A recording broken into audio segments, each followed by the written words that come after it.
The world of gaming is a complex one. Over the years, it has evolved so rapidly, its players can't keep up. From the first video game ever played, Pong, Nintendo's, PlayStation's, Xboxes, and PCs of today, the gaming revolution is as popular as any sport today. The exponential growth has seen the industry transcend into one of the most lucrative sporting markets of today. In 7 years, the industry has more than doubled in its value, from $70 billion in 2012 to $152 billion in 2019. With this leads the rise to the best, the professional gamers bringing more money than most can dream. For the average Joe, it might seem easy to sit in a chair and twiddle your fingers, but these players are far more advanced than any nerd. Give me some chopsticks. Snatch these mosquitoes. 3, 2, 1.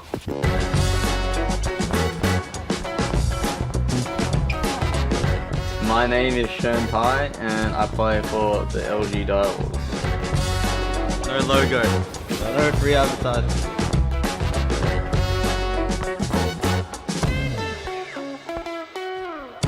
I got the name Shern Fire from Crossfire. When the two fuse, they become Shern Fire. Oh yeah, and Shern is my real name, so that's how cool it is. I like WWE a lot. I played like all the WWE games on PS2, and then after we play, we wrestle each other. I was in Korea and randomly came across the Conor McGregor video. I like a lot of like the top fighters because I really like the whole concept of man to man, no advantage. It's just pure like you versus me.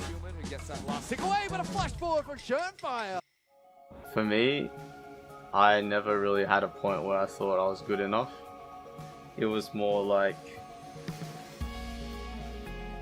I'm out to take heads off. Like I don't care who you are or what you are. Like I want to beat your ass. My father, I remember like showing him the rankings of something, and like I don't know, I was like top 50 or something. He told me that even if you get close, like there'll always be someone better than you. So that's when I remember that. That's why it's so easy to remember, because I take that into account every time I go out. I go out there. It's like sort of like proving a point to my dad. Even being like knowing that I'm worse than someone, I knew that I would overtake them no matter what. Like even if it was now, it's like, yeah, wait until you see me in a week and we'll see what happens. Like that was just how I thought. Like any of the O's pros that like talk shit about me at the time, like they're all retired. I all retired them. So that's like that's like 3 or 4 years later. So I warned them. I don't think we're built for this, you know? Oh! While the Direwolves were mucking around at the basketball courts in UTS's new precinct in Moore Park, I met up with Dr. Job Fransen, lecturer at UTS for motor skills and skill acquisition. He explained why these guys were different from regular athletes. Yeah, so just like any trained ability, esports, or esports experts demonstrate some things that you can't find in the general population. Something that we saw is that, one, they're very good at reacting to relatively complex perceptual information. What that means is we put them through a task where they had to make a decision and a reaction time task based on multiple stimuli that were on a screen, and we saw they performed a lot better than the average population there.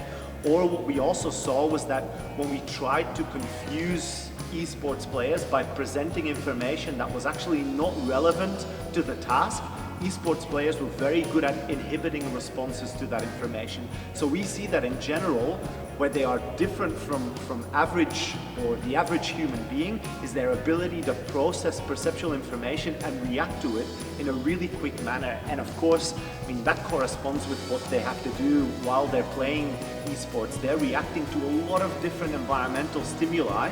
Some of them are relevant, some of them are not.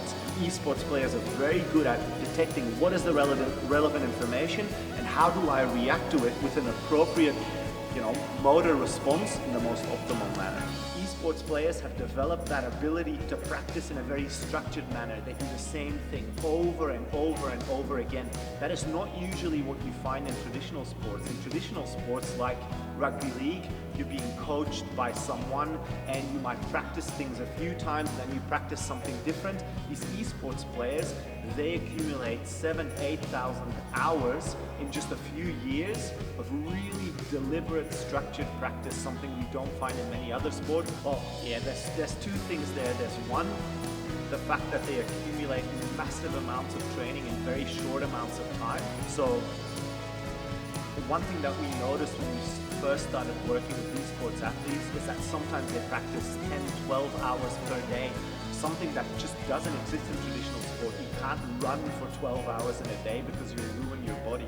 Well, there's many things, because of esports, you're able to do esports for multiple hours in a day. They actually develop this real, fatigue after a while, right? If you play something for 12 hours a day, and that could potentially be detrimental. On the other hand, the way in which esports players accumulate expertise by repeating the same thing over and over and over again also means that they often burn out a lot quicker. So we don't yet know if there's not a lot of older esports players because of the cultural perspective, right? Older players might not, or older people might not game.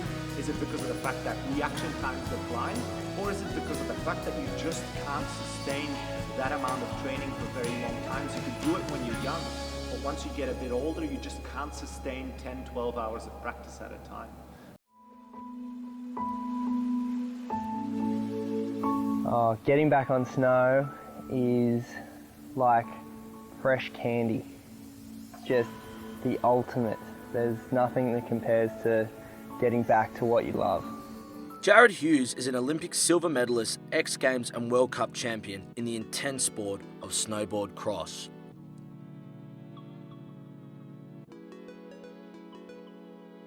Jarryd understands what it takes to be the best and the dedication it takes to become an Olympic medalist.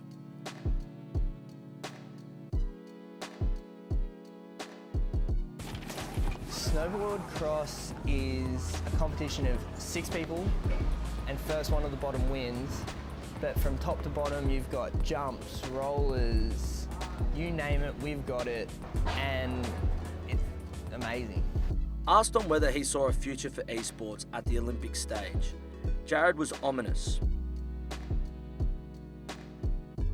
I just don't think they don't have blood, sweat and tears that we have to really be better than our competitors, but mentally they're on the exact same level as us. They've got to prepare to win on each day, they've got to prepare to win each event and do everything they can. As part of an Olympic tradition, I personally don't see it being that, just for the physical output.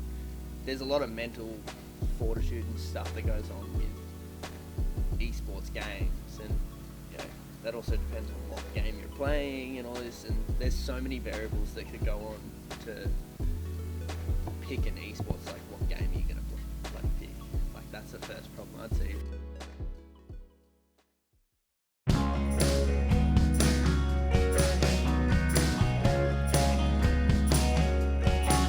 The Direwolves Brotherhood is more than just gaming. These guys are family who enjoy each other's company while smashing their gaming goals.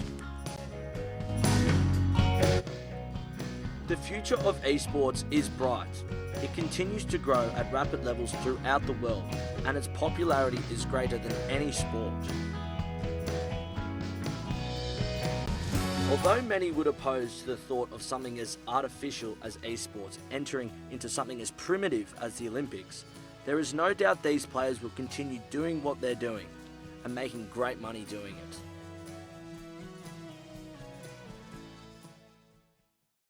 This Direwolves, this team, it's got a lot of opportunity to grow, and I don't think that anyone here is here to have the same way of playing. We're trying to evolve, you know, we're trying to go past what we think of ourselves. For me, the Direwolves way is to give them nothing and take everything.